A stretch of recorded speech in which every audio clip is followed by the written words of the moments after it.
los nazis casi descubren el sótano, donde había 70 niños judíos, hasta que sonó la sirena. Sofía Intro. El momento del silencio. 23 de agosto de 1943, 3:47 de la tarde. Varsovia, Polonia. El Hauptsturmführer Klaus Brenner descendía las escaleras hacia el sótano del orfanato en la calle Siena 16, seguido por 4 soldados de las SS. Sus botas golpeaban cada escalón con precisión militar, el sonido reverberando en el espacio subterráneo. Habían recibido un informe anónimo. Este orfanato católico, dirigido por una monja polaca obstinada, estaba escondiendo niños judíos, haciéndolos pasar por huérfanos cristianos. Brenner había realizado docenas de estas inspecciones. Siempre encontraba lo que buscaba. Los judíos eran predecibles, los escondites obvios, las mentiras transparentes. Esta vez no sería diferente. Lo que no sabía, lo que no podía saber, era que mientras sus botas golpeaban el piso del sótano principal, a menos de 3 metros bajo sus pies, en un subsótano, construido en secreto durante la ocupación austríaca del siglo XIX, 70 niños judíos de entre 3 y 14 años contenían la respiración en absoluto silencio. 70 pequeños corazones latiendo como tambores que solo ellos podían escuchar. 70 vidas suspendidas entre la existencia y la aniquilación. Y la única persona que se interponía entre esos niños y las cámaras de gas era una monja de 32 años llamada Hermana Sofía Banash, quien nunca había imaginado que su vocación religiosa la convertiría en comandante de una operación militar clandestina que desafiaría la máquina de exterminio más eficiente de la historia humana. Durante los siguientes 43 minutos, los nazis registrarían cada centímetro de ese sótano. Golpearían paredes, medirían espacios, buscarían inconsistencias. Estaban a segundos de descubrir la trampilla oculta bajo toneladas de carbón, cuando sucedió algo que nadie, ni Brenner, ni Sofía, ni los 70 niños aterrorizados, había anticipado. Una sirena. Una maldita sirena de alerta de bombardeo aéreo. Y en ese sonido ensordecedor, en esos 90 segundos de caos mientras los soldados alemanes corrían hacia los refugios antiaéreos, se reveló una verdad que Sofía había comprendido mucho antes. Que en la guerra, la supervivencia no depende solo del coraje o la planificación, sino de esos momentos impredecibles donde el destino, el azar, o quizás la intervención divina, inclinan la balanza entre vida y muerte. Esta es la historia de cómo una monja polaca transformó un orfanato católico en la operación de rescate de niños más audaz de la Polonia ocupada. Cómo 70 niños aprendieron a existir en silencio absoluto durante horas. Cómo un subsótano de 200 años se convirtió en la diferencia entre vida y muerte para generaciones enteras. Y cómo una sirena de bombardeo salvó 70 vidas judías de una manera que nadie habría podido planear. Pero antes de llegar a ese momento de sirenas y caos, necesitamos entender cómo una joven monja que había dedicado su vida a la oración y el servicio silencioso, se encontró comandando una de las operaciones de rescate más complejas y peligrosas en toda Europa ocupada. Y para entender eso, necesitamos retroceder 3 años, a cuando Sofía Banash todavía creía que podía servir a Dios sin quebrantar ninguna ley. ¿Qué habrías hecho tú en el lugar de la hermana Sofía? ¿Habrías arriesgado tu vida por 70 niños que ni siquiera compartían tu fe? Déjamelo en los comentarios. Parte 1. La monja que no quería ser heroína. Sofía Banash nació el 12 de marzo de 1911 en Krakow. Tercera de 6 hijos en una familia de clase trabajadora profundamente católica. Su padre era carpintero, su madre costurera. La pobreza era constante pero manejable, el tipo de pobreza que enseña frugalidad sin romper el espíritu. Desde niña, Sofía mostró dos características que definirían su vida. Una, capacidad extraordinaria para organizarse y una incapacidad absoluta para ignorar el sufrimiento ajeno. A los 8 años, organizaba colectas de comida para familias más pobres que la suya, lo cual, dado su nivel económico, requería creatividad considerable. A los 12 coordinaba la distribución de ropa usada en su parroquia con eficiencia, que impresionaba a adultos 3 veces su edad. Su vocación religiosa no fue dramática revelación, sino conclusión lógica. A los 17 años, entró al convento de las Hermanas Franciscanas de la Familia de María. Tomó sus votos finales en 1932, a los 21 años, adoptando el nombre de Hermana Sofía, en honor a Santa Sofía de Roma, mártir que había sido ejecutada por no renunciar a su fe. La ironía de ese nombre no se le escaparía años después, cuando enfrentara su propia elección entre fe y supervivencia. Para 1938, Sofía estaba asignada al orfanato de San Vicente, en Varsovia, una institución católica que albergaba entre 40 y 60 huérfanos en cualquier momento dado. Era trabajo demandante, pero satisfactorio. Sofía manejaba la administración del orfanato con la misma eficiencia meticulosa que había mostrado organizando colectas de comida a los 8 años. Los niños la adoraban no porque fuera permisiva, no lo era, sino porque era predeciblemente justa. Las reglas eran claras, las consecuencias consistentes. En un mundo donde tantos niños habían experimentado abandono y caos, la estructura inquebrantable de la hermana Sofía era consuelo. El 1 de septiembre de 1939, la Wehrmacht cruzó la frontera polaca sin declaración de guerra. Para el 27 de septiembre, Varsovia había caído. Polonia fue dividida entre Alemania y la Unión Soviética según el pacto Ribbentrop-Molotov. La capital quedó bajo ocupación alemana directa. La ocupación alemana de Polonia fue inmediatamente más brutal que en Europa Occidental. Los nazis no veían a los polacos como arios confundidos, que necesitaban reeducación, sino como subhumanos eslavos destinados a esclavitud o exterminio.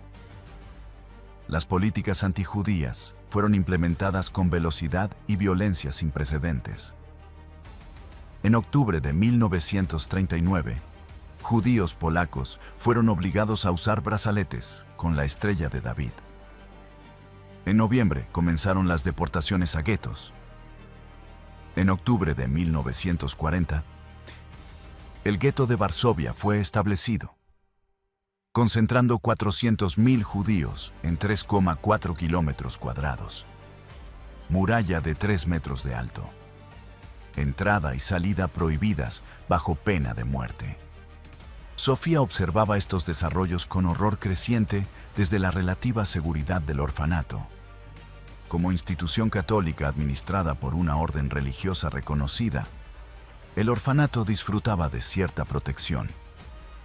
Los nazis, aunque anticristianos ideológicamente, eran pragmáticos sobre confrontar abiertamente a la Iglesia Católica, especialmente en Polonia, donde el catolicismo era identidad nacional tanto como fe religiosa. Pero Sofía sabía que la protección era frágil, condicional, potencialmente temporal. El primer niño judío llegó al orfanato en marzo de 1941. Era un niño de 7 años llamado Jacob, llevado por su madre desesperada una noche después del toque de queda. La mujer había sobornado a guardias del gueto, arriesgando ejecución inmediata para llegar al orfanato. «Por favor», suplicó la madre, hablando en polaco con acento yiddish. «Dicen que este orfanato acepta a cualquiera. Mi hijo no sobrevivirá en el gueto. Las condiciones, la comida, por favor, solo manténgalo vivo». Sofía miró al niño. Jacob era pequeño para su edad, visiblemente desnutrido, ojos demasiado grandes en cara demasiado delgada. pero sus ojos mostraban inteligencia aguda, vigilancia de niño que ha aprendido demasiado pronto sobre peligro. Todo en el entrenamiento de Sofía, toda su educación sobre obediencia a la ley y respeto a la autoridad, le decía que rechazara.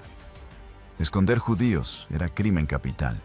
Si era descubierta, el castigo sería ejecución inmediata.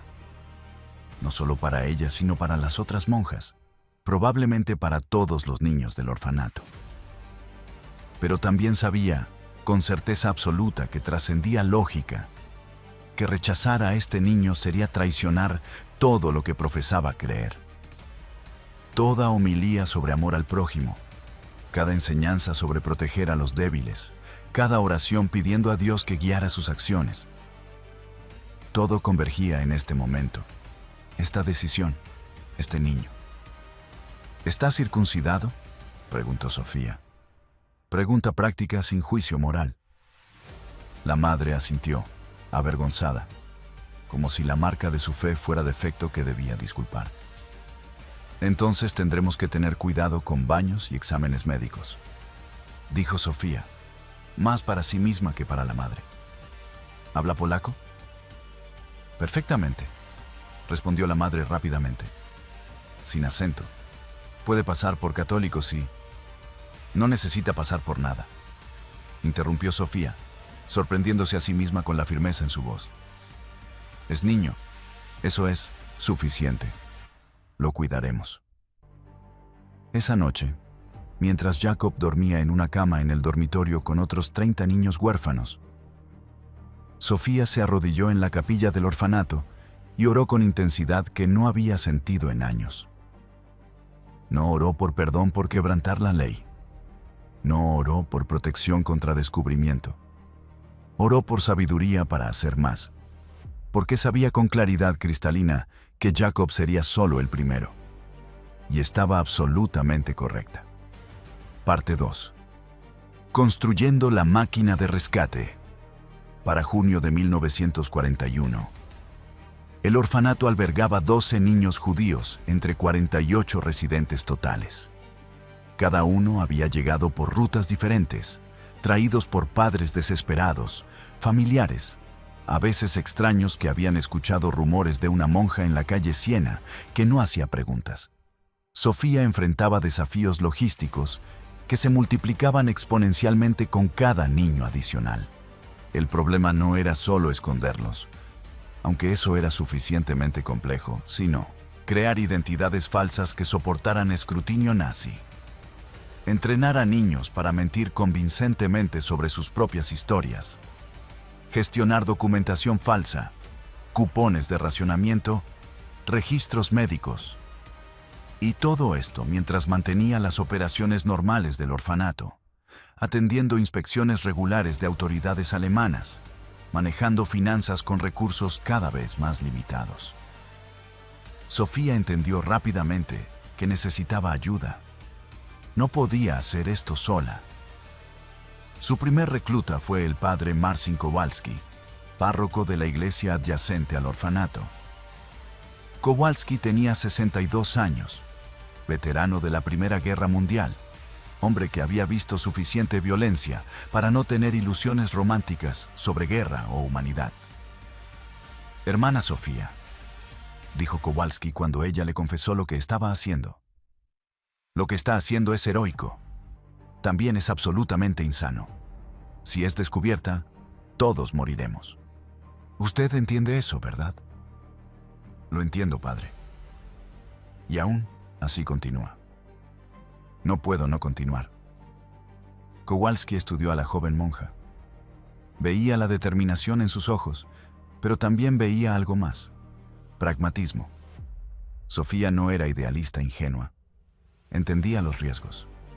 Había calculado las probabilidades y había decidido que algunas cosas valían el riesgo de muerte. «Entonces necesitará un falsificador», dijo Kowalski finalmente. «Y conozco a uno». El falsificador era Tomasz Gorski, profesor de historia de arte desempleado con talentos muy específicos. Antes de la guerra, había restaurado documentos históricos, trabajo que requería replicar exactamente tintas, papeles, sellos de épocas diferentes. Resultó que estas habilidades se transferían perfectamente a falsificación de documentos de identidad nazis. Gorsky trabajaba desde el sótano de una librería cerrada, produciendo certificados de nacimiento falsos, documentos de identidad, registros de bautismo. Su trabajo era técnicamente impecable. Los documentos que creaba pasaban inspección nazi rutinaria sin problema. Cada niño necesita historia completa, explicó Gorsky en su primera reunión con Sofía. No solo nombre falso, historia familiar, lugar de nacimiento, cómo llegó al orfanato. Los detalles deben ser consistentes, memorables, pero no demasiado elaborados. Los niños deben poder recitar sus propias historias bajo presión, sin contradecirse. Sofía asintió, tomando notas meticulosamente. ¿Cuántos documentos puede producir semanalmente? ¿Con calidad que garantice supervivencia? 5, quizás 6. Necesitaré más. Entonces necesitaré ayudantes. Personas con manos firmes, atención obsesiva al detalle, dispuestas a arriesgar ejecución por falsificación. Para agosto de 1941, Sofía había reclutado lo que ella llamaba privadamente el equipo. 3 falsificadores produciendo documentos, 2 monjas del convento que sabían lo que estaba sucediendo y ayudaban activamente, un médico polaco que realizaba exámenes médicos sin reportar niños circuncidados, 2 oficinistas municipales con acceso a registros oficiales donde podían insertar documentos falsos. Pero los documentos falsos eran solo parte del sistema. Sofía también necesitaba resolver el problema fundamental de espacio y ocultamiento.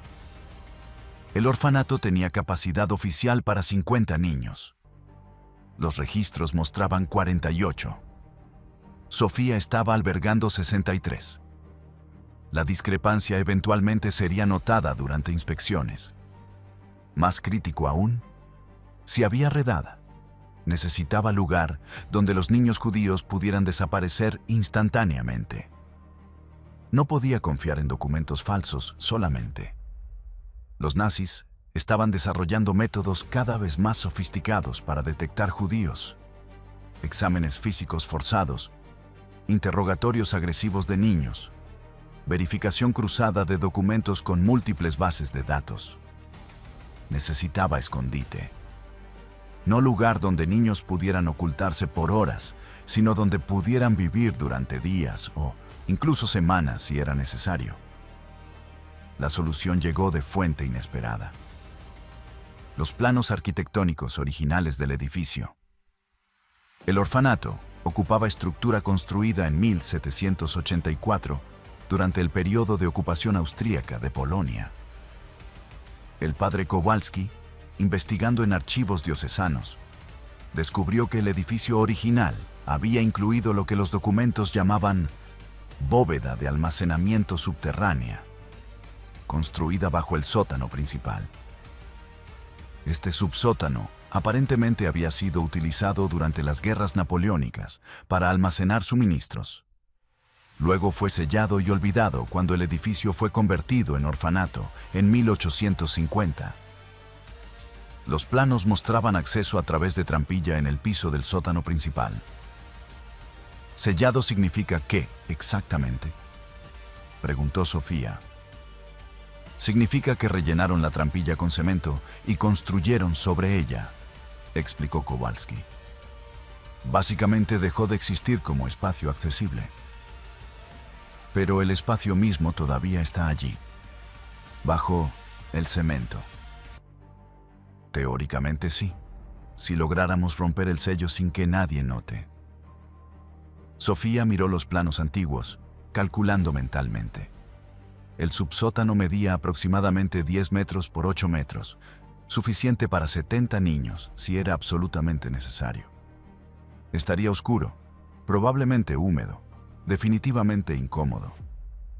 Pero estaría invisible para inspecciones nazis porque oficialmente no existía. Necesito personas que puedan hacer esto sin atraer atención, dijo Sofía. Tengo personas, respondió Kowalski. Pero será peligroso, ruidoso, tomará varias noches. Entonces comenzamos mañana. La excavación del subsótano tomó 3 semanas, realizada exclusivamente durante la noche cuando el toque de queda significaba que calles estaban vacías. Un equipo de 5 hombres, todos miembros de células de resistencia polacas, trabajaba de medianoche a 5 de la mañana, rompiendo cuidadosamente el sello de cemento, removiendo escombros en bolsas pequeñas dispersadas en sitios de construcción legítimos a través de Varsovia. Descubrieron que el subsótano estaba en condiciones sorprendentemente buenas. Las paredes de piedra permanecían sólidas. El techo abovedado había soportado el peso de 150 años sin colapsar. Había humedad, pero no inundación activa.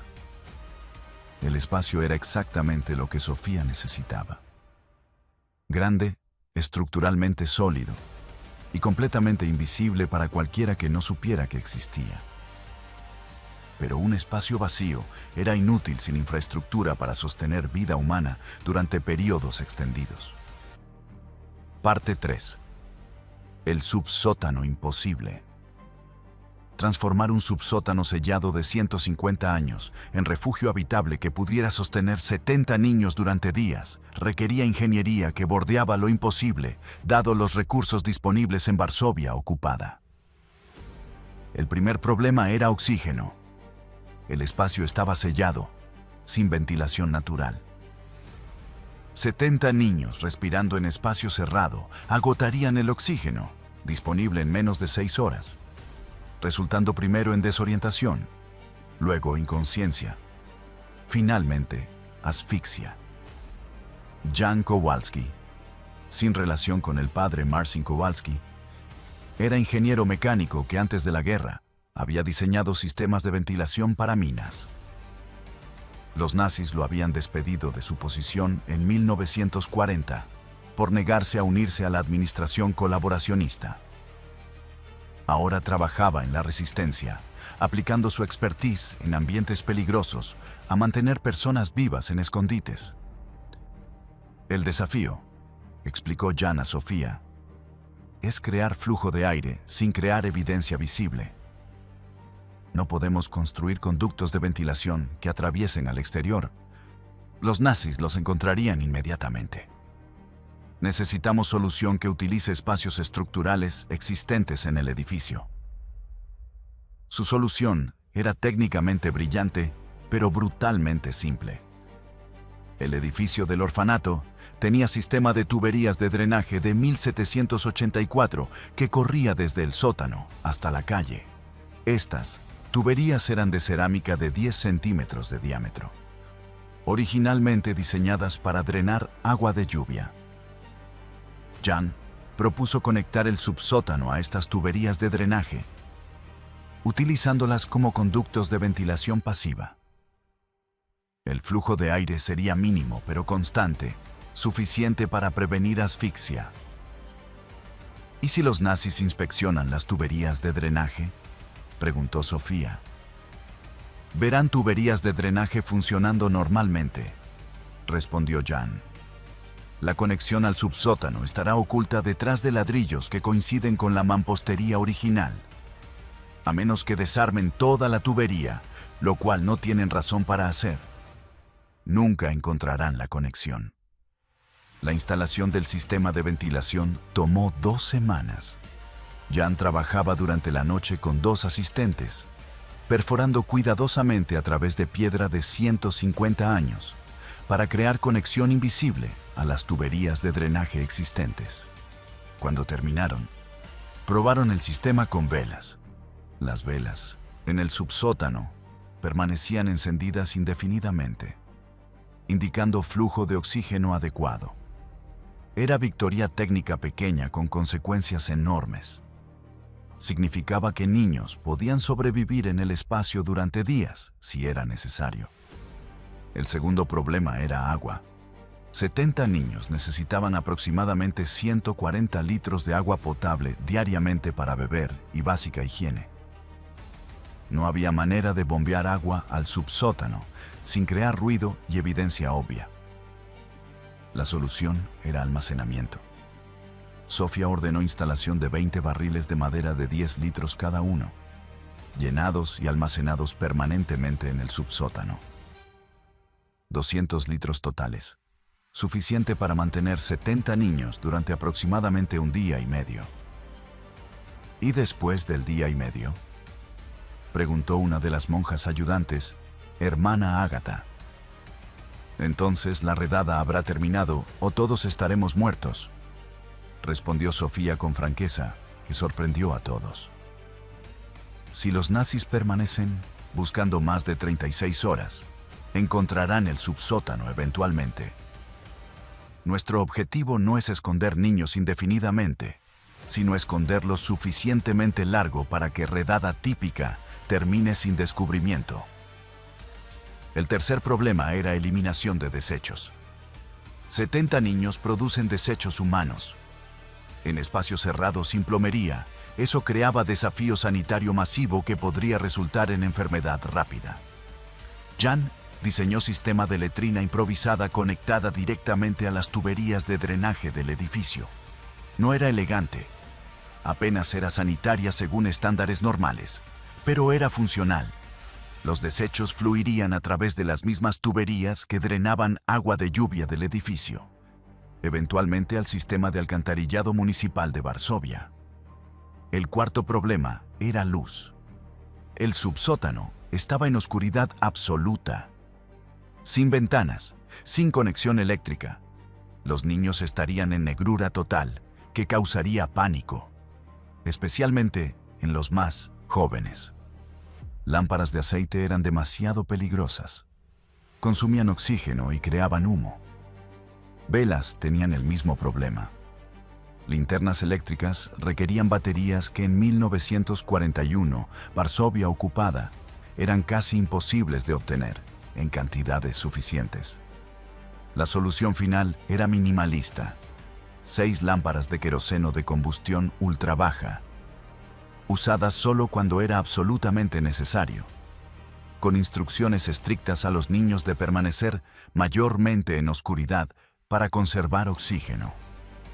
Los niños necesitarán entrenamiento psicológico para manejar oscuridad prolongada, advirtió el doctor Bartosz Wisniewski, el médico que ayudaba a Sofía. Oscuridad absoluta durante horas causa desorientación severa, pánico, a veces psicosis temporal, especialmente en niños pequeños. «Entonces, los entrenaremos», dijo Sofía simplemente.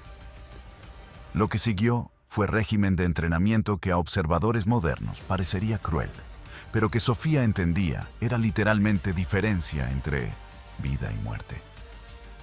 Cada niño en el orfanato, no solo los judíos sino todos, participaba en simulacros de oscuridad 2 veces por semana. Las monjas apagaban todas las luces en el orfanato a las 8 de la tarde. Los niños permanecían en dormitorios en oscuridad completa durante 2 horas, aprendiendo a controlar miedo, navegar sin vista, permanecer calmados en negrura absoluta. Los niños más pequeños, de 3 a 6 años, encontraban esto aterrador inicialmente. Lloraban, gritaban por las monjas, exigían luces. Pero gradualmente, después de semanas de práctica, se adaptaban. El cerebro humano es increíblemente flexible, especialmente en niños. Lo que inicialmente parece intolerable se vuelve manejable, luego normal. Los niños mayores desarrollaban técnicas de afrontamiento más sofisticadas. Se contaban historias susurradas, cantaban himnos en volumen apenas audible. Jugaban juegos de memoria que no requerían ver. Ana, una niña judía de 11 años que había llegado al orfanato en julio de 1941, después describiría estos simulacros en testimonio de posguerra. Al principio pensé que la hermana Sofía era cruel. ¿Por qué nos forzaba a sentarnos en oscuridad? Nos asustaba sin razón. Pero después entendí. Nos estaba entrenando para sobrevivir. Y cuando finalmente tuvimos que usar el subsótano de verdad, durante la redada real, no entré en pánico porque ya sabía lo que era oscuridad. Ya había aprendido que puedes sobrevivir sin luz. La hermana Sofía nos estaba dando herramienta psicológica que salvaría nuestras vidas. Para octubre de 1941, el subsótano estaba funcionalmente completo. Medía 10 metros por 8, piso de tierra compactada, paredes de piedra, techo abovedado de 2,5 metros de alto.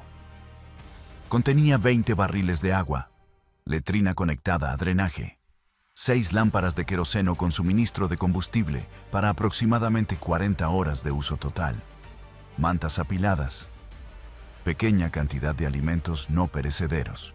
La entrada era trampilla de madera reforzada de 1,5 metros por 1,5 metros, ubicada en esquina del sótano principal.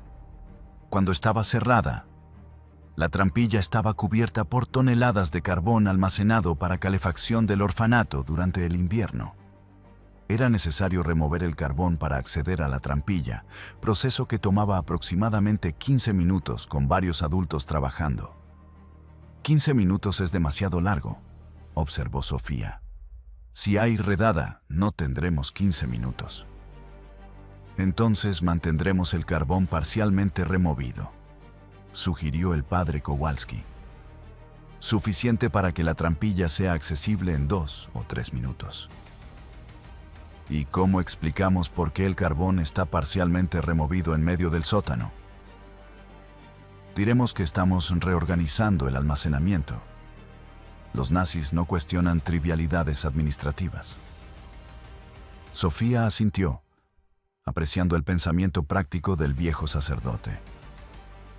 El subsótano nunca fue diseñado para ser cómodo.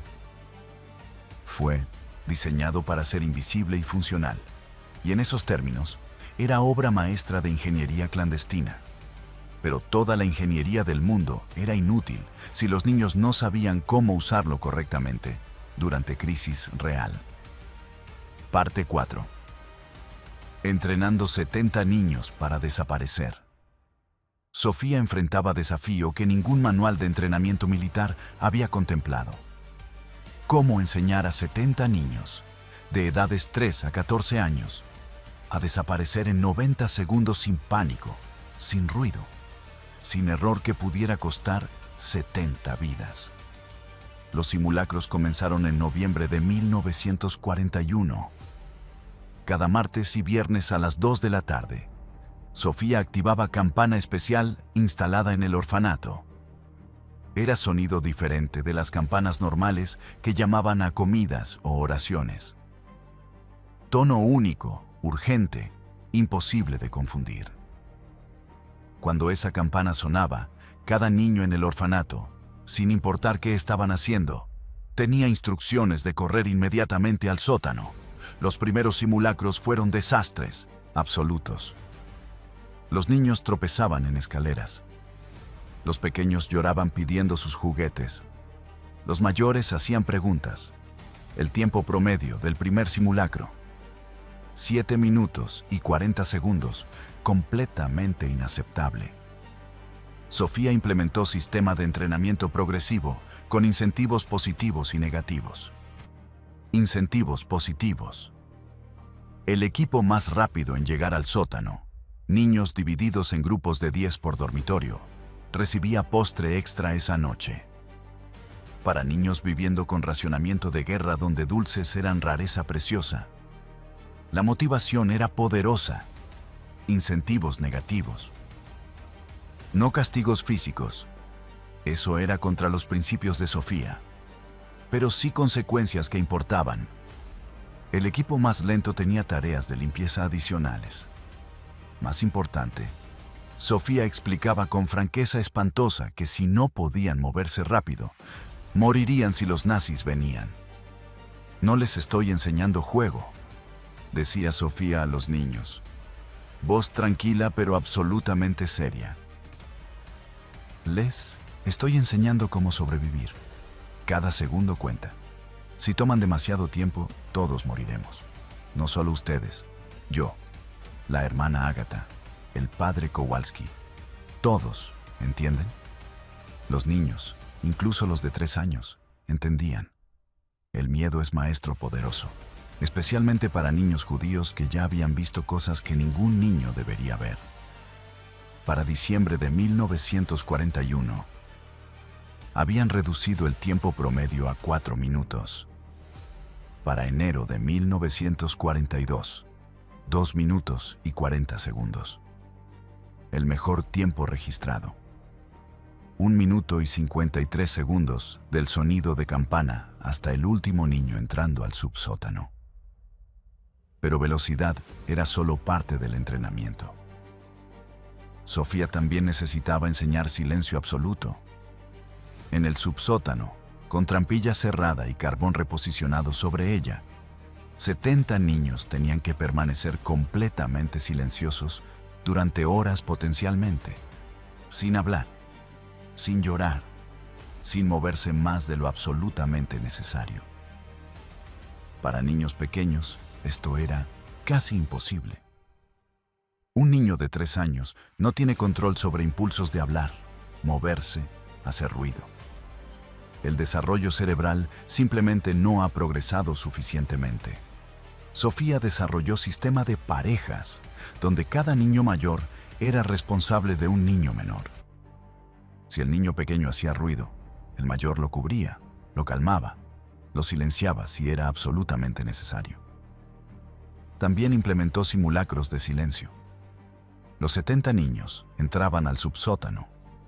La trampilla se cerraba. Y entonces permanecían en oscuridad absoluta, en silencio completo, durante 30 minutos. Los primeros intentos fueron imposibles. Los niños susurraban. Los pequeños sollozaban. Alguien siempre tosía o estornudaba. Pero Sofía era implacable. Después de cada simulacro, revisaba exactamente qué había fallado. ¿Qué niño había hecho ruido? ¿Por qué? ¿Cómo prevenir la próxima vez? Desarrolló técnicas específicas para problemas específicos. Para niños que necesitaban toser, enseñó a Beckett toser en camisas o mantas, amortiguando el sonido. Para niños que tenían miedo de la oscuridad, sistema de parejas donde niños mayores sostenían manos de los más pequeños, proporcionando consuelo táctil sin ruido. Para niños que hacían preguntas constantes. Entrenamiento para comunicarse mediante toques en código simple. Un toque en el hombro significaba silencio. 2 toques significaban está bien. 3 toques significaban peligro. Para niños que lloraban cuando estaban asustados. Enseñó técnica de respiración, inspirar contando hasta 4, sostener contando hasta 4, exhalar contando hasta 4. Daba control sobre el pánico sin hacer sonido. Rachel, una niña judía de 8 años, después describió el entrenamiento. La hermana Sofía nos convertía en soldados sin que nos diéramos cuenta. Pensábamos que estábamos jugando juegos. Juegos de silencio, juegos de oscuridad, juegos de velocidad. Pero estaba creando pequeño ejército de niños que sabían cómo desaparecer. Nos salvó entrenándonos como si fuéramos unidad militar, excepto que nuestra arma no era violencia, sino invisibilidad. Para marzo de 1942, los niños podían permanecer en el subsótano en silencio absoluto durante 2 horas. No era cómodo. Los pequeños claramente sufrían, pero era funcional. Sofía también implementó protocolo de comunicación con el mundo exterior. Una vez que todos estaban en el subsótano y la trampilla cerrada, ella permanecía en el sótano principal, monitoreando la situación arriba. Si la redada terminaba sin descubrimiento, abría la trampilla y golpeaba 3 veces. Señal de todo despejado. Si no había señal de todo despejado después de 4 horas, significaba que Sofía había sido arrestada. En ese caso, el protocolo era que los niños esperaran hasta medianoche, cuando el padre Kowalski vendría a verificar y eventualmente evacuar a los sobrevivientes. Era planificación morbosa pero necesaria. Sofía enfrentaba realidad, que cada simulacro, cada minuto de entrenamiento, podría ser diferencia entre 70 vidas salvadas y 70 ejecuciones. Parte 5. La primera redada real, 15 de abril de 1942, 10:23 de la mañana. Sofía estaba revisando inventario de comida en el almacén del primer piso cuando vio a través de la ventana 3 autos negros de la Gestapo detenerse frente al orfanato. Su mano golpeó la campana de alarma inmediatamente. El sonido agudo reverberó a través del edificio. Arriba, en el segundo piso, 70 niños abandonaron todo. Libros quedaron abiertos en escritorios. Juguetes cayeron al suelo. Una niña de 4 años dejó su muñeca favorita sin pensarlo 2 veces. Sofía contó mentalmente mientras corría hacia el sótano. 1 Mississippi, 2 Mississippi, 3 Mississippi. Afuera, oficiales de la Gestapo se acercaban a la puerta principal. Caminaban con la arrogancia característica de ocupadores que no esperaban resistencia. 10 Mississippi, 11 Mississippi, 12 Mississippi. Los Taffecon-Chopper, primeros niños, llegaban al sótano. Los mayores ayudaban a los pequeños a descender las escaleras empinadas. Nadie hablaba. El silencio era absoluto excepto por pisadas rápidas. 20 Mississippi, 21 Mississippi, 22 Mississippi. Sofía alcanzó el sótano. La trampilla estaba abierta. Los niños fluían hacia abajo en orden entrenado. Los primeros ya estaban en el subsótano, posicionándose contra las paredes para hacer espacio a otros. Golpearon la puerta principal. Fuerte, autoritario. 30 Mississippi, 31 Mississippi, 32 Mississippi. La hermana Agatha, siguiendo el protocolo, caminaba deliberadamente lento hacia la puerta. Cada segundo ganado era precioso. 40 Mississippi, 41 Mississippi, 42 Mississippi. Los últimos niños entraban al subsótano. Sofía contaba cabezas rápidamente. 67, 68, 69, 70. Todos. 50 Mississippi, 51 Mississippi. Sofía cerró la trampilla.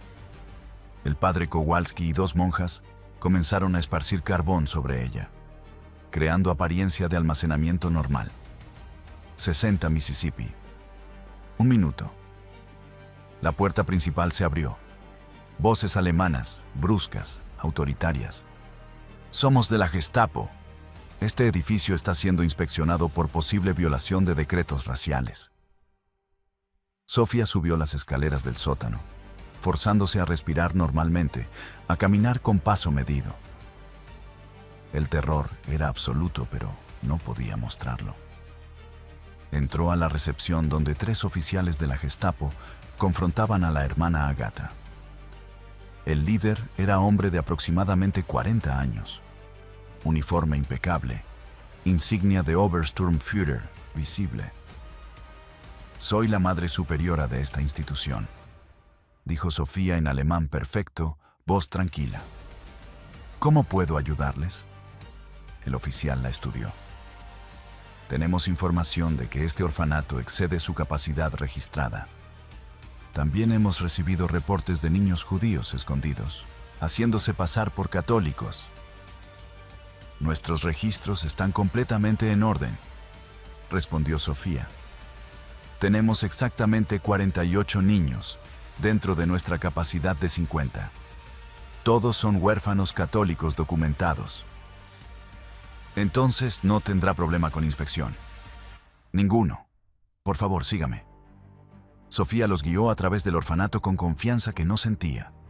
Mostraba dormitorios, aulas, capilla. Todo estaba ordenado, limpio, exactamente como institución religiosa católica debería ser. Los oficiales contaban camas. 48 camas en dormitorios del segundo piso. Los números coincidían con los registros oficiales. Lo que los nazis no sabían era que 22 camas adicionales estaban escondidas en armarios, desplegadas solo durante la noche cuando los niños judíos las necesitaban. ¿Dónde están los niños ahora?, preguntó el oficial. En la iglesia adyacente, respondió Sofía sin titubear. El padre Kowalski está conduciendo misa matutina especial. Los niños asisten cada miércoles. Era mentira perfecta porque era verificable inmediatamente.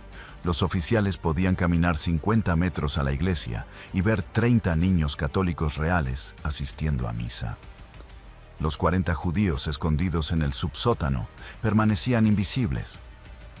El oficial principal consideró: mostraremos ver el sótano.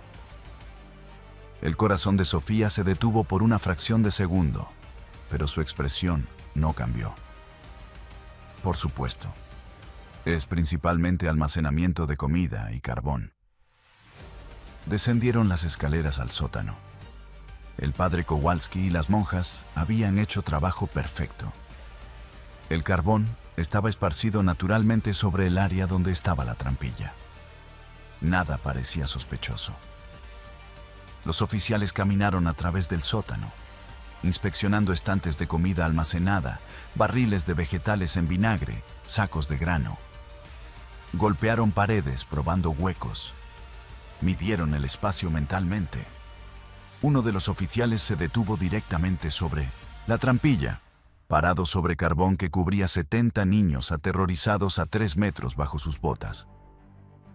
En el subsótano, 70 niños contenían la respiración. Era momento para el cual habían entrenado, pero el terror era diferente cuando era real.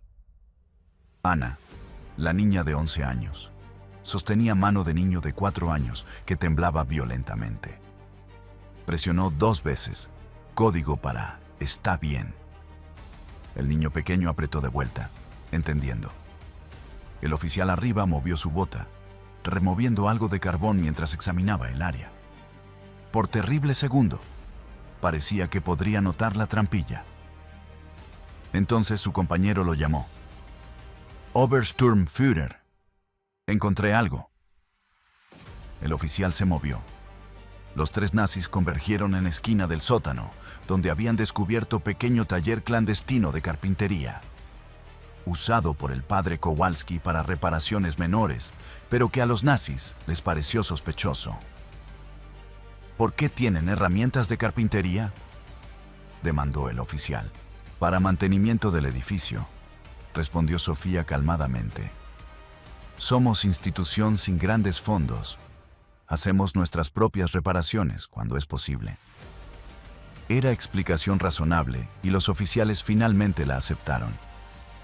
Pero pasaron 30 minutos adicionales en el sótano, examinando cada centímetro, buscando evidencia de escondites. En el subsótano, 30 minutos se sentían como eternidad. El aire comenzaba a sentirse pesado. Los niños más pequeños luchaban contra el impulso de llorar. Rachel, la niña de 8 años, había memorizado 20 oraciones diferentes y las recitaba mentalmente una y otra vez, dándose algo en qué concentrarse además del miedo. Finalmente, después de lo que parecieron horas, pero fueron 90 minutos, los oficiales subieron las escaleras del sótano. Todo parece en orden, dijo el Obersturmführer, claramente frustrado.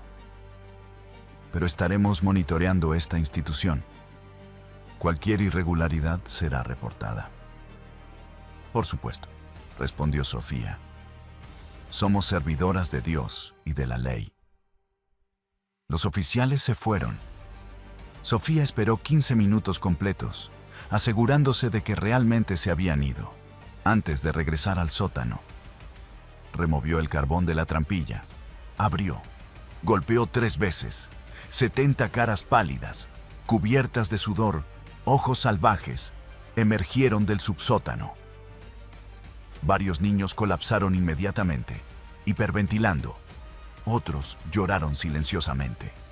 Los más pequeños buscaban a sus parejas mayores, aferrándose a ellos con desesperación que partía el corazón. Pero todos estaban vivos.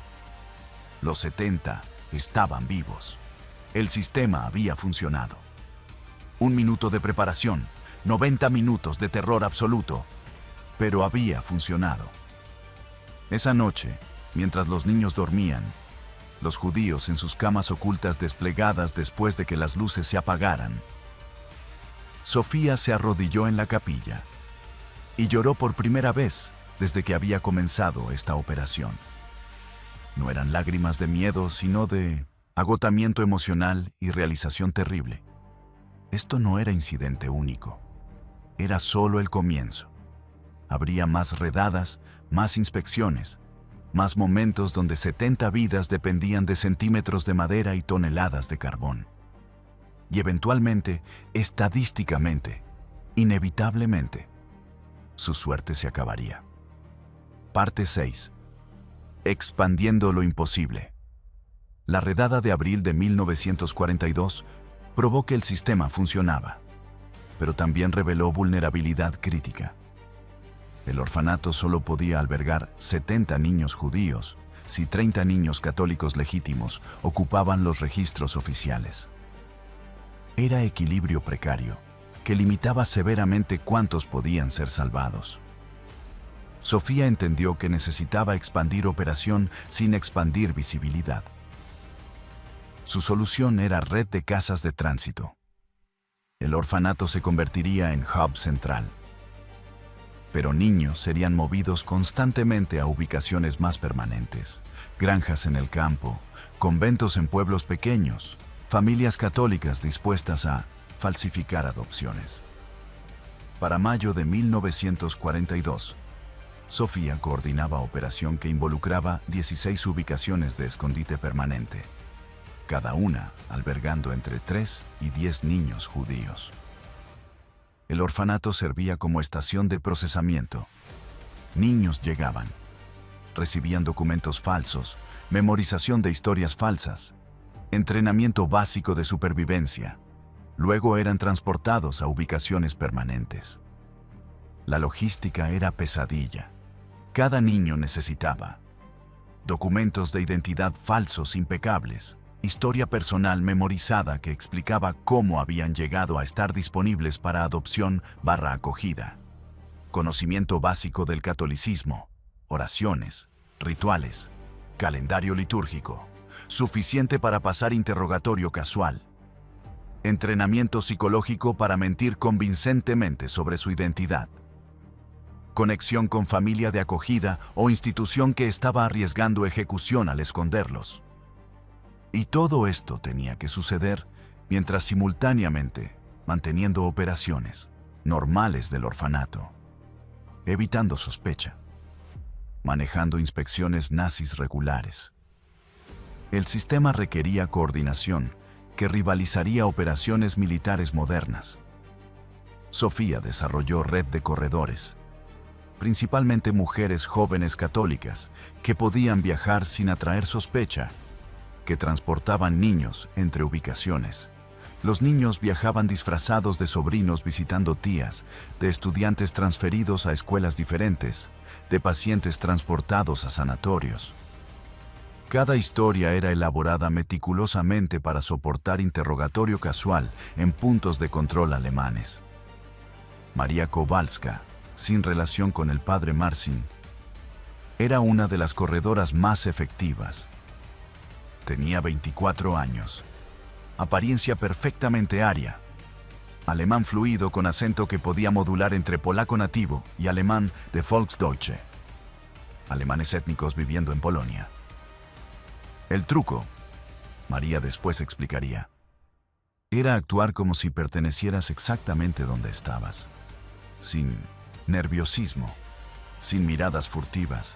Si los nazis te detienen, miras directamente a sus ojos con ligera irritación, porque obviamente eres ciudadana legítima siendo molestada innecesariamente. El miedo te delata, la confianza te hace invisible. María transportó más de 100 niños judíos durante la guerra. Fue detenida en puntos de control 27 veces. Nunca fue arrestada porque nunca mostró miedo. Pero incluso con corredores expertas, transportar niños era riesgo enorme. Los puntos de control eran impredecibles. Un guardia con buen humor podría agitar a alguien sin inspección. Otro guardia, idéntico turno, idéntica ubicación, podría exigir inspección completa de documentos, interrogatorio agresivo, incluso búsqueda física. El 7 de junio de 1942, una de las corredoras de Sofía, Anna Wisniewski, fue detenida en punto de control transportando 2 niñas judías de 6 y 8 años. El guardia alemán, sospechoso de la historia de Anna sobre llevar sobrinas a visitar, abuela, exigió que las niñas recitaran el Padre Nuestro. Las niñas lo habían memorizado durante entrenamiento en el orfanato. Lo recitaron perfectamente, en polaco, sin error. El guardia, todavía sospechoso, exigió que cantaran Ave María. Las niñas nunca habían aprendido Ave María. No estaba en el currículo de entrenamiento de Sofía porque se había concentrado en oraciones habladas, no himnos. Ana, pensando increíblemente rápido, interrumpió. Las niñas tienen amigdalitis. El doctor prohibió cantar. Por eso estamos viajando al sanatorio de la abuela donde ella puede preparar sus remedios tradicionales. Era historia convincente porque era específica. El guardia, no particularmente motivado para profundizar, las dejó pasar. Esa noche, cuando Ana reportó el incidente, Sofía inmediatamente actualizó protocolo de entrenamiento. Cada niño ahora memorizaría Ave María, Salve Regina y 3 himnos adicionales comúnmente conocidos por niños católicos, polacos. La operación se adaptaba constantemente, aprendiendo de cada casi desastre, cada vulnerabilidad expuesta. Para julio de 1942, la red de Sofía había procesado y reubicado 176 niños judíos. Algunos habían pasado solo días en el orfanato antes de transporte a ubicaciones permanentes. Otros habían permanecido semanas, mientras documentos falsos eran preparados o familias de acogida identificadas. Cada niño salvado era victoria estadística contra el genocidio industrial. Pero Sofía nunca celebraba. No podía permitirse celebración cuando sabía que por cada niño salvado, miles más estaban siendo deportados a Treblinka, a Auschwitz, a muerte. El peso psicológico de la operación era inmenso. Sofía frecuentemente trabajaba 20 horas diarias, manejando logística, entrenando niños, coordinando con falsificadores, negociando con corredores, manteniendo registros en código, destruyendo evidencia comprometida. El doctor Wisniewski la advirtió repetidamente sobre agotamiento. Hermana Sofía, está operando en estado de crisis permanente. El cuerpo humano no puede sostener esto indefinidamente. El cuerpo humano puede soportar cualquier cosa si la alternativa es muerte de 70 niños, respondió Sofía simplemente. Pero el doctor tenía razón. Para agosto de 1942, Sofía mostraba signos de agotamiento extremo, insomnio crónico, pérdida de peso significativa, temblores en las manos de estrés constante. Tenía 31 años, pero parecía de 45. La hermana Ágata sugirió que Sofía debería delegar más responsabilidad, permitir que otras monjas manejaran algunos aspectos de la operación. No puedo, dijo Sofía. Si algo sale mal, la responsabilidad debe ser mía solamente. Si delego, pongo a otras en riesgo legal. Si solo yo conozco la operación completa, solo yo puedo ser ejecutada por traición. Era lógica terrible, pero irrefutable. Parte 7. Los niños que no pudieron ser salvados. No todos los niños que llegaban al Sautetjarna orfanato podían ser salvados. Esta era realidad que atormentaba a Sofía más que cualquier otra cosa. Algunos niños estaban demasiado enfermos. La desnutrición severa del gueto había dañado permanentemente sus cuerpos. Tuberculosis, tifus, otras enfermedades resultantes de condiciones del gueto significaban que transportarlos a ubicaciones permanentes era imposible. Morirían en tránsito o pondrían en riesgo a familias de acogida. Otros niños eran demasiado jóvenes para entrenar efectivamente. Bebés, niños pequeños de 2 años que no podían memorizar historias falsas, que llorarían en momentos críticos, que fisiológicamente no podían controlar impulsos que revelarían su judaísmo. Y algunos niños llegaban con trauma tan severo que estaban psicológicamente incapaces de las mentiras constantes que supervivencia requería. David era uno de estos niños. Tenía 10 años cuando llegó al orfanato en septiembre de 1942, traído por tío que había sobornado a guardias para sacarlo del gueto de Varsovia. David había visto a sus padres ejecutados frente a él durante acción de liquidación del gueto. Había visto a su hermana menor de 6 años morir de inanición. Había sobrevivido comiendo ratas, escondiéndose en alcantarillas, presenciando atrocidades que destruían almas adultas. El trauma había roto algo fundamental en David. No podía mentir porque su mente ya no funcionaba en modalidad de autopreservación normal. Cuando se le pedía recitar su historia falsa, entraba en mutismo. Cuando intentaban entrenarlo en simulacros de silencio, gritaba incontrolablemente. El doctor Wisniewski evaluó a David. Este niño necesita años de tratamiento psicológico en ambiente seguro y estable. No puede funcionar en sistema clandestino. Cualquier situación de estrés alta lo quebrará públicamente. Entonces, ¿qué hacemos?, preguntó Sofía. Aunque ya sabía la respuesta, no hay nada que puedas hacer. No puede ser movido a ubicación permanente porque su comportamiento revelaría inmediatamente que está escondiendo algo. No puede permanecer aquí permanentemente porque eventualmente los nazis lo notarán durante inspección. No hay solución. Sofía pasó 3 semanas tratando de encontrar solución. Contactó a cada recurso en su red. ¿Había sanatorio psiquiátrico que tomaría niño judío traumatizado? ¿Familia remota suficientemente aislada que podría manejarlo? ¿Convento con personal médico que podría tratarlo? No había nada. El 23 de septiembre de 1942, David fue deportado del orfanato por orden nazi durante inspección rutinaria. El oficial alemán había identificado inmediatamente que David estaba gravemente traumatizado. Sospechó que estaba escondiendo algo. Exigió documentos adicionales que el sistema de falsificación de Sofía no había tenido tiempo de producir. David fue enviado al gueto de Varsovia. Murió 3 semanas después durante la gran acción de deportación de octubre de 1942, transportado a Treblinka con 310.000 otros judíos de Varsovia. Sofía nunca perdonó a sí misma por la muerte de David, aunque racionalmente entendía que no había nada que pudiera haber hecho. Cada niño que no puedo salvar es fracaso personal, le dijo al padre Kowalski una noche. Entiendo que no puedo salvar a todos, pero ese entendimiento intelectual no cambia que cada muerte es mi responsabilidad.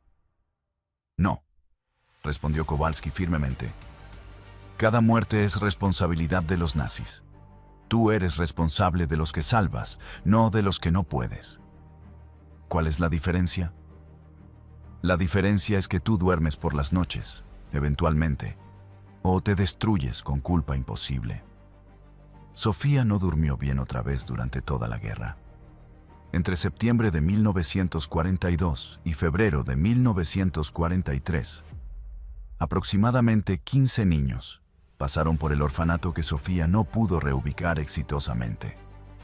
Algunos fueron deportados durante inspecciones.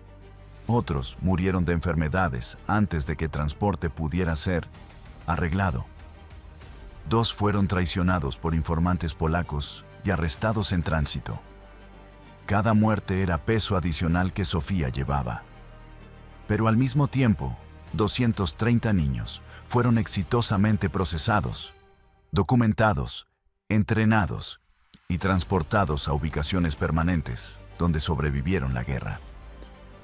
Las matemáticas eran brutales, pero innegables. 230 vivos, 15 muertos. Tasa de éxito del 93,8%. Para operación clandestina en medio del Holocausto, era estadística asombrosa. Pero Sofía nunca pensaba en estadísticas, pensaba en David. En Ruth, de 4 años, que había muerto de tifus antes de que medicinas pudieran ser obtenidas.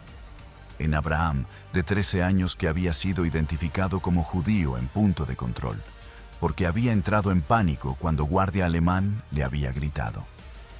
Estas eran caras que la perseguían, nombres que susurraba en oraciones nocturnas, almas por las cuales sentía responsabilidad eterna. Parte 8. Agosto de 1943. El momento del colapso. Para agosto de 1943, la operación de rescate de Sofía había estado funcionando casi 2 años. Habían procesado más de 400 niños, establecido red de 22 ubicaciones permanentes, perfeccionado sistemas que hacían operación tan segura como era posible en Varsovia ocupada. Pero la seguridad era ilusión. Y el 17 de agosto de 1943, esa ilusión se destrozó. Jan Paulak era polaco de 35 años, carpintero desempleado, colaboracionista oportunista trabajando como informante para la Gestapo. Había sido reclutado en 1942 después de ser arrestado por mercado negro. Ofrecido libertad a cambio de información sobre actividades de resistencia. Paulak había escuchado rumores sobre orfanato católico en calle Siena, que supuestamente escondía niños judíos. Los rumores circulaban en Varsovia clandestina desde meses, pero sin confirmación específica. Paulak decidió investigar personalmente. El 16 de agosto se presentó en el orfanato, alegando ser católico devoto interesado en hacer donación. Sofía, siempre cautelosa con extraños, lo recibió pero mantuvo conversación en recepción, negándole acceso a áreas donde niños estaban. Pero Paulak había observado suficiente. Contó niños visible en áreas comunes. Notó que número parecía inconsistente con registros públicos del orfanato. Vio detalles pequeños. Zapatos extra alineados en entrada. Cantidad de comida siendo preparada en cocina. Número de camas vistas a través de ventanas abiertas. Esa noche reportó a su contacto en la Gestapo. El orfanato en Siena 16 tiene más niños de los que registros muestran. Creo que están escondiendo judíos. El 17 de agosto, el Hauptsturmführer Klaus Brenner recibió orden de investigar. Brenner era veterano de operaciones antirresistencia, participante en liquidación del gueto de Varsovia, hombre sin ilusiones románticas sobre humanidad o misericordia. Reunió equipo de 4 soldados SS y se dirigió a Siena 16. Era 3:47 de la tarde.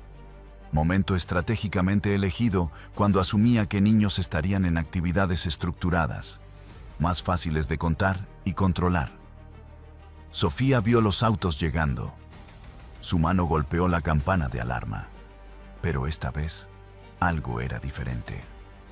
Los nazis llegaban más rápido de lo usual. Los niños no tendrían 90 segundos, tendrían quizás 60. 70 niños corrieron. Los mayores literalmente cargaban a los más pequeños. Bajaron escaleras en caos controlado que era milagro que nadie se cayera y se rompiera el cuello. 45 segundos. Todos en el subsótano, excepto una niña de 3 años que había ido al baño cuando la alarma sonó. La niña, Sara, salió del baño confundida, buscando a otros niños. La hermana Ágata la vio, corrió, la agarró. Corrió hacia el sótano. 55 segundos. Los nazis derribaron la puerta principal. 58 segundos. La hermana Agatha alcanzó el sótano con Sarah. La trampilla se cerró. El padre, Kowalski, comenzó a esparcir carbón. 60 segundos. Brenner y sus soldados entraron gritando órdenes en alemán. «Nadie se mueve. Este edificio está siendo registrado bajo autoridad del Reich». Sofía subió del sótano, forzando calma en su expresión. «Soy la Madre Superiora. ¿En qué puedo ayudarles?». Brenner la estudió con ojos de hombre que había visto todo tipo de mentira. «Tenemos información de que esta institución excede capacidad registrada y esconde niños judíos». «Nuestros registros son públicos y precisos», respondió Sofía. 48 niños, todos documentados. «Entonces no le molestará que los contemos». «En absoluto». Pero había problema crítico. Los 30 niños católicos legítimos estaban en la iglesia adyacente para servicio vespertino regular. Los nazis podían verificar eso fácilmente, pero significaba que el edificio del orfanato estaba vacío, excepto por las monjas y el padre Kowalski, si los nazis inspeccionaban minuciosamente y contaban correctamente. Encontrarían que el edificio se sentía demasiado vacío para institución que supuestamente albergaba 48 niños. Sofía improvisó rápidamente. «Los niños están en la iglesia para servicio vespertino. Si esperan 30 minutos, regresarán y pueden contarlos todos». «No esperaremos», respondió Brenner. «Inspeccionaremos el edificio ahora. Sus niños pueden ser contados cuando regresen». Los nazis comenzaron registro sistemático. Abrían armarios, movían muebles, golpeaban paredes, medían habitaciones. En el subsótano, 70 niños se acomodaban en silencio absoluto. Esta vez era diferente. No era simulacro. Las voces alemanas arriba eran reales. Las botas golpeando piso eran reales. El peligro era absolutamente real. Jacob, el primer niño judío que Sofía había aceptado en 1941, ahora tenía 9 años. Estaba entre los mayores en el subsótano. Sostenía mano de Sarah, la niña de 3 años que casi había sido atrapada. Presionaba 2 veces en su mano, código para «está bien», aunque no estaba seguro de que estaba bien. Brenner descendió al sótano. El padre Kowalski había hecho trabajo perfecto con el carbón. El área parecía exactamente como almacenamiento normal de combustible. Pero Brenner era más meticuloso que oficiales en inspecciones anteriores. Traía vara de madera que usaba para sondear el carbón, buscando inconsistencias bajo la superficie. «¿Por qué tienen tanto carbón en agosto?», preguntó. «Es verano, no necesitan calefacción». «Compramos cuando los precios son bajos», respondió el padre Kowalski calmadamente. «Durante invierno, el carbón es costoso y escaso. Durante verano, es abundante y barato. Es simple economía». Era explicación completamente razonable. Pero Brenner no estaba convencido. Comenzó a sondear el carbón sistemáticamente, empujando la vara profundamente, sintiendo por espacios vacíos o superficies sólidas que no deberían estar allí. Su vara golpeó algo sólido. La trampilla. Parte 9. La sirena que salvó 70 vidas. Brenner sintió la resistencia sólida bajo el carbón. No era piso, era madera. Definitivamente madera. «Hay algo aquí», anunció, voz fría. «Unter dem Kohle, unter madera». Los otros soldados convergieron. Comenzaron a remover carbón con las manos, exponiendo la trampilla. En el subsótano, 70 niños escuchaban. Podían oír el carbón siendo removido. Entendían lo que significaba. Ana, la niña de 11 años, apretó los ojos cerrados. Rachel, de 8 años, rezaba silenciosamente. Jacob sostenía a Sarah tan fuertemente que la niña pequeña casi no podía respirar. Brenner había expuesto la mitad de la trampilla. En minutos, la abriría. Encontraría 70 niños judíos. Sofía, el padre Kowalski. Todas las monjas serían ejecutadas inmediatamente. Los niños serían transportados a Treblinka. Sofía, parada en esquina del sótano, entendió que había llegado el final. 2 años de operación perfecta, 400 niños salvados, pero ahora terminaba. No había manera de detener esto. Cerró sus ojos y oró rápidamente. Dios, si hay alguna manera, cualquier manera, por favor. Y entonces, como respuesta directa a oración, o como coincidencia de timing imposible, o como manifestación de lo que sea que guía eventos humanos en momentos de crisis absoluta, sonó la sirena. La sirena de alerta de bombardeo aéreo de Varsovia. Señal de que bombarderos soviéticos se acercaban a la ciudad. El sonido era ensordecedor, ulular penetrante que perforaba huesos. Las sirenas estaban diseñadas para ser escuchadas a kilómetros de distancia, para penetrar edificios, para sobresaltar a personas a acción inmediata. Los soldados nazis se congelaron. Brenner miró hacia arriba instintivamente, aunque no podía ver el cielo desde el sótano. «Luftangriff», gritó uno de los soldados. «Ataque aéreo». El protocolo militar alemán durante alarmas de bombardeo era absoluto. Todo personal militar debía proceder inmediatamente a refugios antiaéreos designados. No había excepciones. Comandantes que permitían que tropas permanecieran expuestas durante bombardeos enfrentaban cortes marciales. Brenner maldijo en alemán. Miró la trampilla medio expuesta. Sabía con absoluta certeza que había encontrado algo. Probablemente el escondite. Probablemente 70 judíos. Pero la sirena seguía sonando. «Herr Hauptsturmführer», urgió uno de sus soldados. El protocolo... Brenner consideró sus opciones. Podía ordenar a sus hombres que permanecieran, que terminaran de exponer la trampilla, que capturaran a los judíos que sabía estaban allí. Pero si bombarderos soviéticos realmente llegaban y uno de sus hombres moría porque Brenner había violado protocolo, enfrentaría ejecución por negligencia en el deber. No importaba cuántos judíos capturara. Un soldado alemán muerto por su negligencia significaba su propia muerte. «Cerraremos el edificio», decidió rápidamente.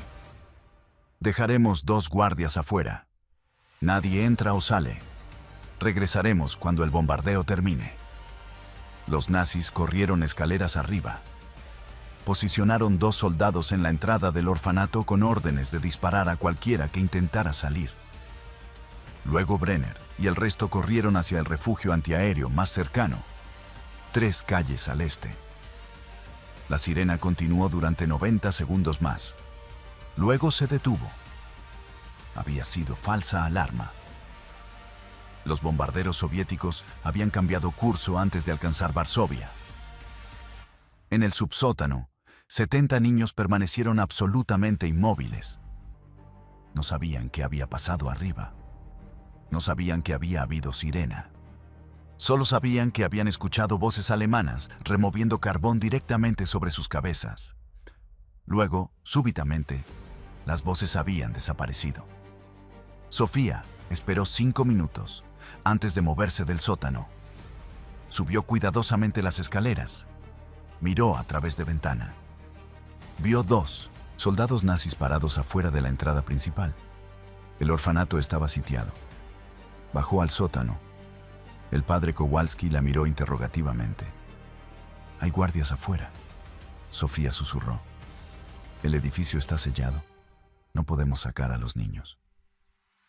«¿Por cuánto tiempo podemos mantenerlos abajo?» «Tenemos agua para aproximadamente 36 horas. Comida para quizás 24. Después de eso...»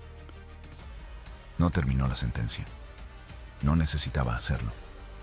Los 70 niños permanecieron en el subsótano durante 7 horas. En el exterior, Brenner regresó después de la falsa alarma. furioso por la interrupción, pero obligado a admitir que protocolo era protocolo. Terminaremos la inspección mañana temprano, ordenó a sus soldados guardianes. Nadie entra o sale durante la noche. En la mañana expondremos completamente esa trampilla y veremos qué están escondiendo. Pero esa noche, a las 11:47 de la noche, miembros de la resistencia polaca que habían sido alertados sobre el sitio atacaron a los 2 guardias nazis. Era operación de rescate improvisada, desesperada, el tipo de acción que la resistencia normalmente evitaba porque atraía represalias masivas. Los guardias fueron matados silenciosamente con cuchillos, los cuerpos removidos. La hermana Ágata salió cuidadosamente, verificó que la calle estaba despejada, luego señaló todo despejado. Sofía abrió la trampilla. 70 niños emergieron después de 7 horas en el subsótano. Estaban pálidos, temblando, algunos apenas conscientes de deshidratación y pánico. Pero todos estaban vivos. Los miembros de la resistencia evacuaron a los niños inmediatamente. En 6 camiones robados, en ruta de 6 direcciones diferentes, 70 niños fueron transportados a ubicaciones de emergencia establecidas específicamente para esta contingencia. Para las 2 de la mañana, el orfanato estaba vacío excepto por Sofía, las otras monjas y el padre Kowalski. A las 6 de la mañana, Brenner regresó con 12 soldados. Encontró los guardias desaparecidos, supo inmediatamente que había sido engañado. Descendió al sótano furiosamente. Removió el carbón restante, abrió la trampilla, descendió al subsótano con lámpara. El espacio estaba vacío, no había niños, pero había evidencia inconfundible. 20 barriles de agua, algunos vacíos, mantas apiladas, marcas en el piso de tierra donde 70 pares de pies habían estado. Brenner subió lentamente. Miró a Sofía con odio puro. ¿Dónde están? ¿Dónde están quiénes?, respondió Sofía calmadamente. Los judíos, los niños, sé que estaban aquí. No sé de qué habla. Brenner la golpeó en la cara. Sofía cayó. El padre Kowalski se movió para protegerla. Un soldado lo golpeó con rifle. Los encontraremos, prometió Brenner. Y cuando lo hagamos, todos ustedes morirán. No ejecución rápida, lento, doloroso, como advertencia. Arrestó a Sofía, al padre Kowalski y a las 3 monjas que sabían sobre la operación. Los llevaron a prisión de Pauwiak, notoria por tortura y ejecuciones. Los 70 niños permanecieron ocultos en ubicaciones de emergencia durante 3 semanas. Luego, gradualmente, fueron redistribuidos a la red permanente de 22 ubicaciones que Sofía había establecido. Todos sobrevivieron la guerra. Sofía pasó 6 meses en Pauwiak. Fue torturada repetidamente por información sobre la red de resistencia, sobre ubicaciones de los niños, sobre nombres de colaboradores. Nunca reveló nada, ni un nombre, ni una dirección, ni un detalle que pudiera comprometer a los 70 niños o a las 400 otras vidas que había salvado. En febrero de 1944, fue transferida a Ravensbrück, campo de concentración para mujeres en Alemania. Sobrevivió hasta liberación del campo el 30 de abril de 1945 por Ejército Rojo. Pesaba 38 kilos. Tenía cicatrices permanentes de tortura. Pero estaba viva. Después de la guerra, Sofía nunca habló públicamente sobre su operación de rescate. Rechazó honores, rechazó medallas, rechazó ser llamada heroína. Hice lo que cualquier persona decente habría hecho. Era todo lo que decía. Murió en 1963, a los 52 años, de complicaciones de salud que médicos atribuyeron directamente a desnutrición y trauma, sufridos durante campos de concentración. En su funeral, más de 200 adultos asistieron, hombres y mujeres judíos de 20, 30, 40. Eran los niños que Sofía había salvado, ahora adultos con sus propios hijos. Jacob, el primer niño que Sofía había aceptado en 1941, ahora tenía 29 años. Habló en el funeral.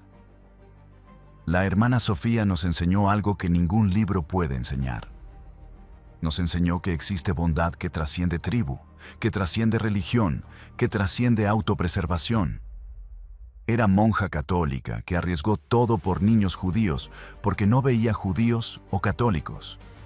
Solo veía niños, solo veía humanos. La sirena que sonó ese día en agosto de 1943 nos salvó. Pero la hermana Sofía ya nos había salvado 1000 veces antes de eso. Con cada simulacro, cada documento falso, cada decisión de arriesgar su vida una vez más. No era santa. Era mujer que decidió que algunas cosas son más importantes que seguridad personal, que algunas vidas valen cualquier riesgo. 70 niños debemos nuestras vidas a ella. Nuestros cientos de hijos y nietos deben sus existencias a ella. Generaciones enteras existen porque una monja de 32 años decidió que no podía quedarse parada mientras niños morían. Que su memoria sea bendición. Que su ejemplo nos guíe. Que nunca olvidemos que persona ordinaria puede lograr cosas extraordinarias cuando elige que la humanidad es más importante que la obediencia a maldad. Los 70 niños, ahora adultos, plantaron 70 árboles en su honor en Yad Vashem, el memorial del Holocausto en Israel. En 1965, Sofía fue reconocida póstumamente como justa entre las naciones. El subsótano en Siena, 16 todavía existe. El edificio fue convertido en museo en 1987. Los visitantes pueden descender, ver el espacio donde 70 niños permanecieron en oscuridad absoluta durante 7 horas, mientras nazis buscaban directamente arriba. Es experiencia que cambia perspectiva sobre límites humanos, sobre coraje, sobre lo que es posible cuando personas ordinarias enfrentan maldad extraordinaria. La sirena que sonó ese día en agosto de 1943 fue coincidencia, o providencia, o suerte, o el universo conspirando brevemente a favor de inocentes. Pero la sirena solo salvó 70 vidas porque Sofía Banach había pasado 2 años construyendo sistema que hacía posible que esas vidas fueran salvables. Había entrenado niños. Había construido subsótano. Había establecido red. Había arriesgado todo. La sirena fue momento. Pero Sofía era fundación que hizo que ese momento importara. Y esa es la lección real de esta historia. Que heroísmo no es momento dramático, sino preparación, incansable para momentos que podrían nunca llegar. Sofía salvó 70 vidas en 90 segundos de sirena. Pero había pasado 2 años preparándose para esos 90 segundos. Los nazis casi descubrieron el sótano donde había 70 niños judíos. Casi, pero no completamente. Y en esa diferencia entre casi y completamente, yace toda la historia de resistencia humana contra genocidio, de bondad contra maldad, de luz contra oscuridad.